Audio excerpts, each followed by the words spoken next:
एक बेरी औरी अपना कुख से जन्माई हा। एक बेरी औरी अपना कुख से जन्माई हा। अगलो जन्म में तू ही माई बन के आई हा। अगलो जन्म में तू ही माई बन के आई हा। अचरा में लेके बेटा कोही के खिलाई हा। अचरा में लेके बेटा कोही के खिलाई हा।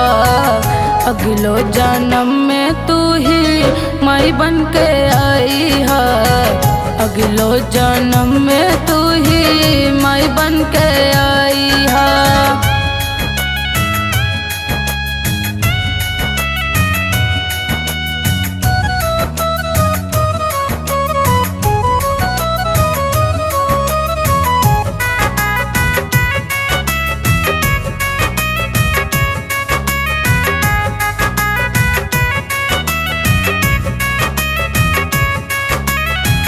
धन बानी पाके तोहार ममता दुलार हो। तोहरा में बसेला बेटा के संसार हो।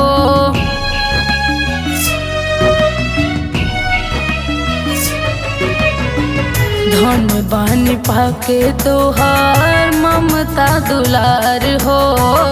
तोहरा में बसेला बेटा के संसार हो।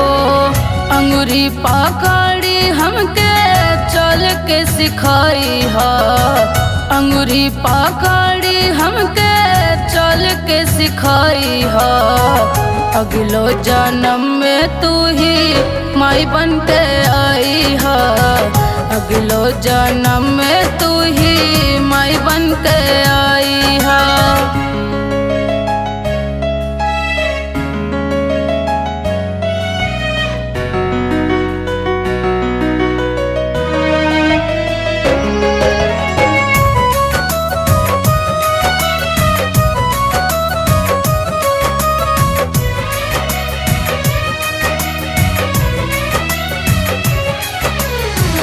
रखलू गर्भवा में नवर महीना।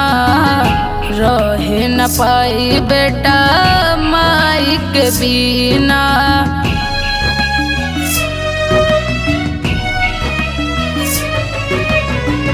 रखलू गर्भवा में नवर महीना।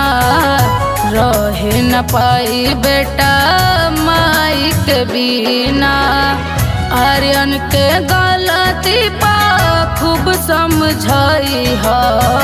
आर्यन के गलती पा खूब समझाई हा। अगलो जन्म में तू ही माई बन के आई हा। अगलो जन्म में तू ही माई बन के आई हा।